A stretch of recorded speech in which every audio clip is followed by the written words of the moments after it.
여러분 안녕하십니까? JTB 뉴스입니다. 최근 24시간 편의점을 노린 강도 사건이 잇따르고 있습니다.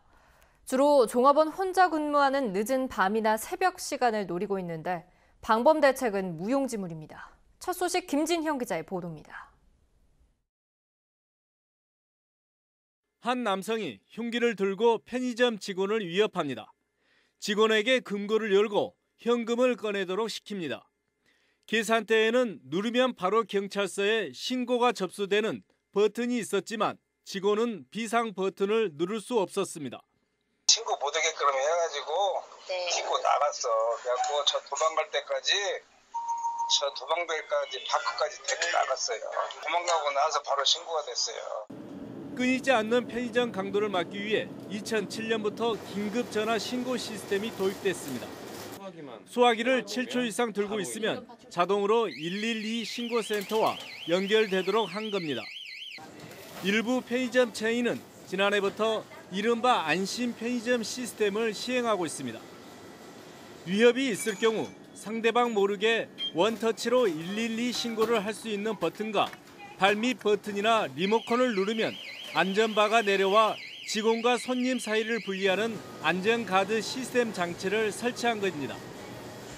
하지만 실제 상황에선 무용지물이 되기 일쑤입니다. 전주의 한 편의점에서도 한 남성이 직원을 흉기로 위협하고 현금을 훔쳐 달아났고 겁에 질린 직원은 남성이 자리를 뜨고 나서야 경찰에 신고할 수 있었습니다.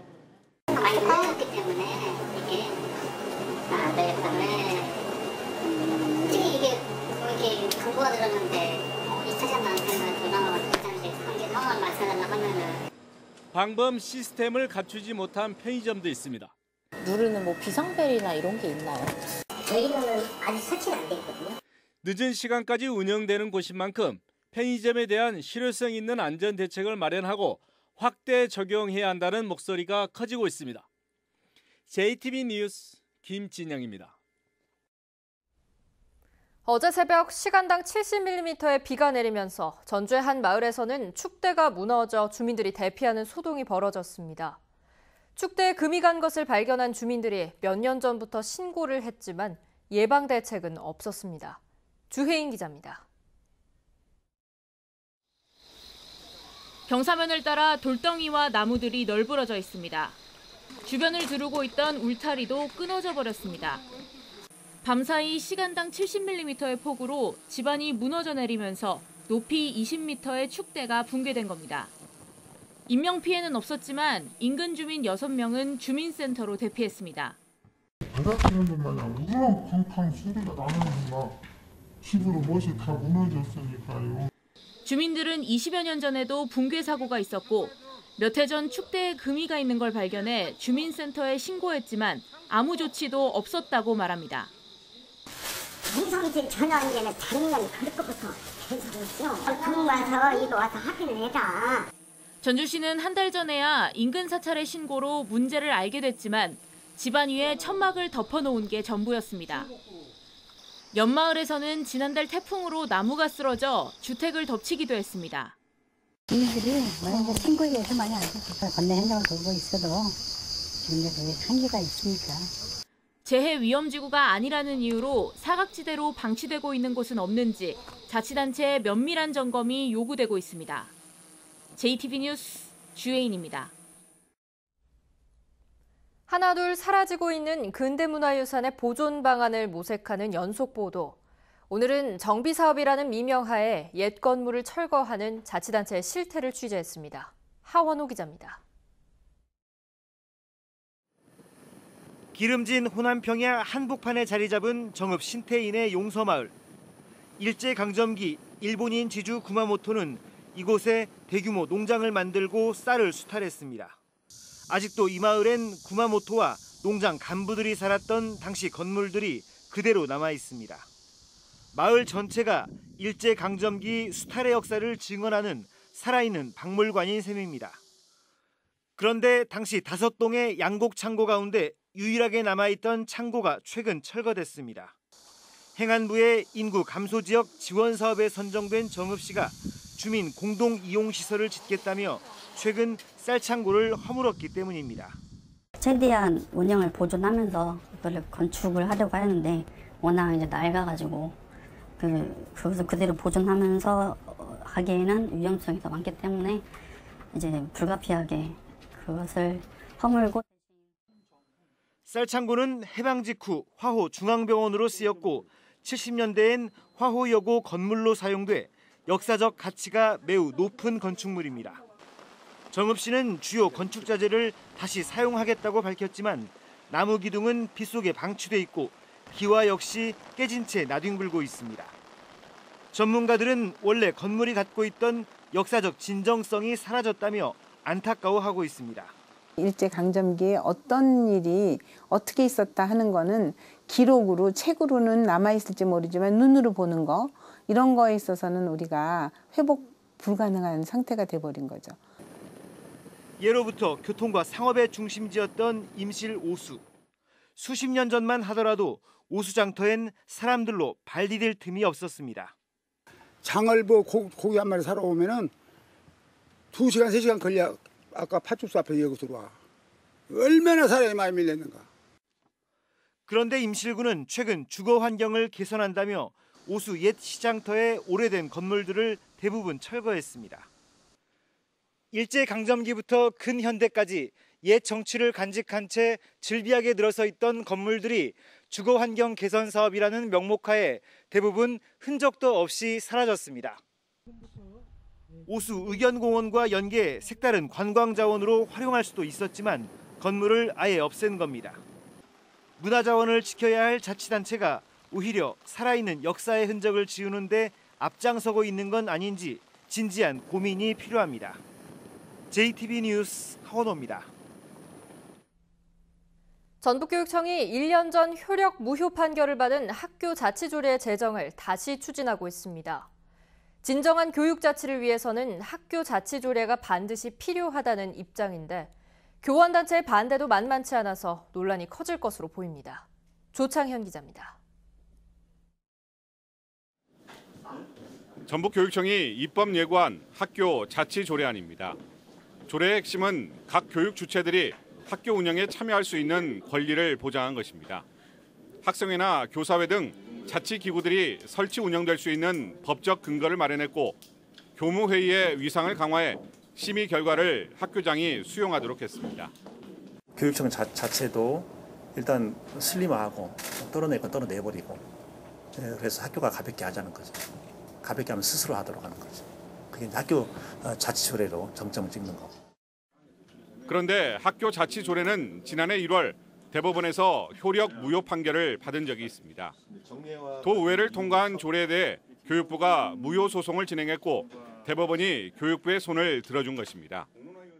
대법원은 상위법에 규정되지 않은 자치 회의 기구를 의무화하고 학교장이 회의 기구 논의 결과를 따르도록 하는 건 학교장의 경영권을 침해할 소지가 있다고 판단했습니다.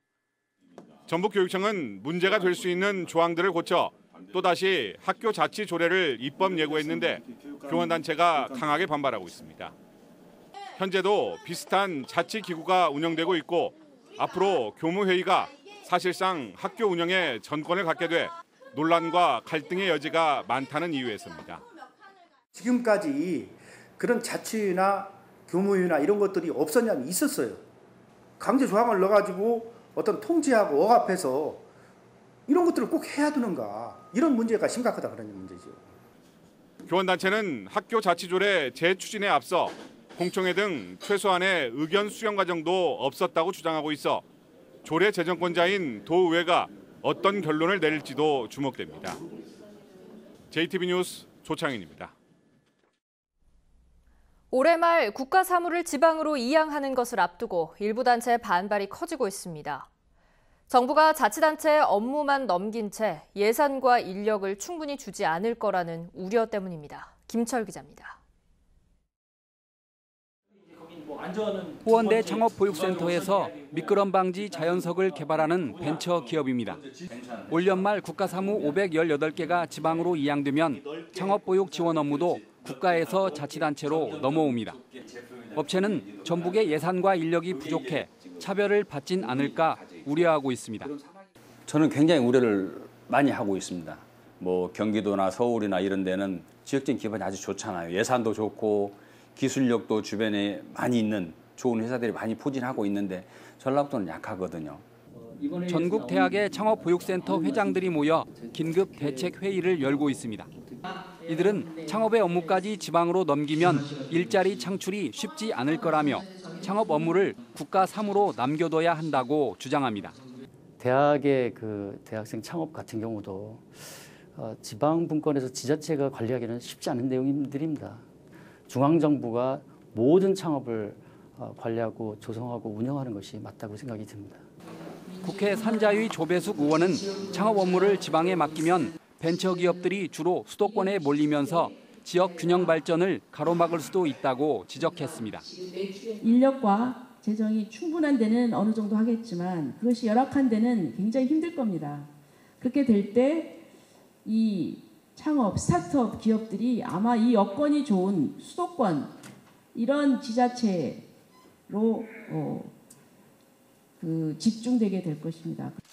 당초 지방이양 일괄법은 분권 실행을 위해 지역에서 환영받을 것으로 기대됐습니다.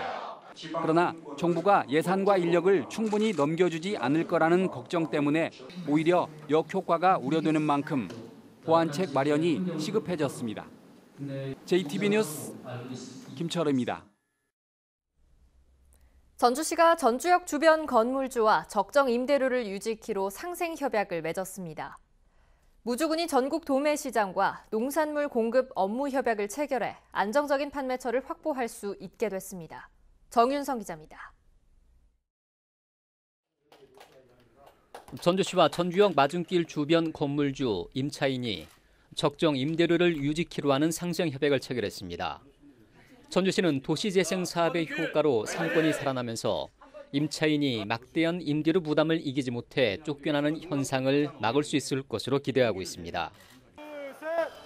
무주군이 전국의 도매시장 공판장 13곳과 농산물 공급 협약을 체결했습니다. 무주군은 안정적인 농산물 판매처를 확보함에 따라서 마녀 농가들의 소득 향상과 경쟁력 확보에 도움이 될 것으로 기대하고 있습니다. 안정적이고 체계적으로 판매하고 농산물의 평균 가격도 보장받아 제값을 받고 판매할 수 있는 좋은 기회가 될 것이라고 생각합니다. 김재 씨가 국토부의 도시재생 뉴딜 사업 공모에 선정됐습니다. 김재 씨는 5년 동안 250억 원을 투입해 요촌동의 문화축제 플랫폼 구축과 테마 축제거리 조성 등 13가지 도시재생 사업을 추진할 계획입니다. 올해로 13번째를 맞는 완주 전국 민속 소싸움 대회가 내일부터 화산면 생활체육공원에서 열립니다. 전국에서 찾아온 싸움소 150여 마리가 백두급과 한강급, 티백급 등 3개 체급에 출전합니다. JTB 뉴스 정윤상입니다. 이해찬 더불어민주당 대표가 새만금 국제공항 건설에 부정적인 언급을 한 것으로 알려져 논란이 일고 있습니다. 이 대표는 당대표 후보자 경선을 앞둔 지난달 19일 전주에서 열린 당원 간담회에서 새만금 국제공항은 공사비가 많이 들고 가까운 무안 국제공항을 이용하면 된다고 말한 것으로 알려졌습니다. 더불어민주당은 이에 대해 발언의 진위가 왜곡됐다며 진화에 나섰지만 민주평화당은 이 대표가 무책임한 발언으로 도민들의 염원을 짓밟았다며 도민들에게 사과하고 새만금 공항 건설과 군산경제 회생에 적극 나서라고 촉구했습니다. 우석대와 서해대가 정원 감축 대상으로 최종 확정됐습니다. 교육부가 발표한 2018 대학 기본 역량 진단 최종 결과가 확정됨에 따라 도내에서는 역량 강화대학으로 선정된 우석대가 10%, 재정지원 제한대학인 서해대는 30%의 정원 감축이 확정됐습니다. 역량 강화대학으로 선정됐지만 재학생이 1,000명 미만인 예수대와 군산간호대는 정원 감축 대상에서 제외됐습니다. 정부가 내년에 470조 원대로 사상 최대 규모의 예산안을 짰지만 농업 예산 비중은 3.1%에 불과하다는 비판이 나왔습니다. 국회 박주현 의원은 최근 5년 동안 정부의 재정 확장 기조가 뚜렷한데도 농식품부의 예산은 3%대에서 계속 줄어들고 문재인 정부 들어서는 감소폭이 더 커졌다고 말했습니다. 박 의원은 정부의 농업 홀대가 지나치다며 농식품부 장관 자리가 6개월간 빈 상태에서 차관급 이하의 직원들이 농업, 농촌을 제대로 대변하지 못했다고 질타했습니다. 부하 직원을 성추행한 의혹을 받는 경찰 간부가 감찰 조사를 받고 있습니다. 전북지방경찰청은 올해 초 지구대장으로 근무하면서 여경 2명을 성추행한 혐의로 군산경찰서 소속 A경감을 감찰 조사하고 있다고 밝혔습니다. 피해 여경의 신고로 감찰에 착수한 경찰은 A경감을 전보 조치하고 사실관계를 파악하고 있습니다. 고창경찰서는 술에 취해 병원 응급실 의료진을 위협하고 성희롱한 혐의로 48살 김모 씨에 대해 구속영장을 신청할 예정입니다. 김 씨는 오늘 오전 6시 5분쯤 고창의 한 병원 응급실에서 술에 취해 25살 직원 A 씨를 주먹으로 위협하고 25살 간호사 B 씨를 성희롱한 혐의를 받고 있습니다. 경찰은 김 씨가 술이 깨는 대로 정확한 사건 경위를 조사할 예정입니다. 오늘은 대체로 맑고 쾌청하겠습니다. 한낮 기온은 전주와 익산 29도 등 26도에서 29도로 어제와 비슷하겠습니다. 서해안에는 강한 바람으로 파도가 높게 일어 시설물 관리에 주의가 필요합니다.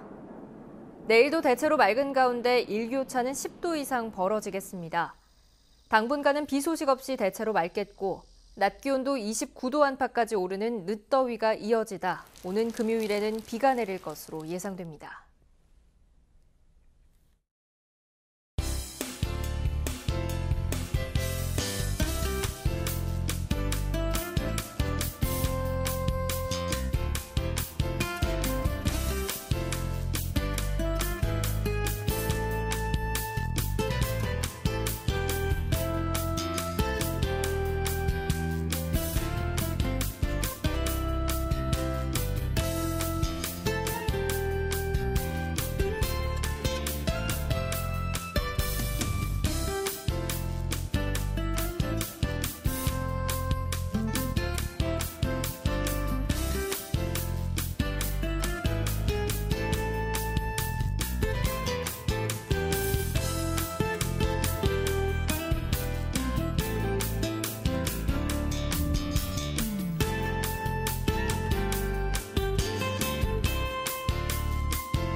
JTB 뉴스를 마칩니다. 여러분 고맙습니다.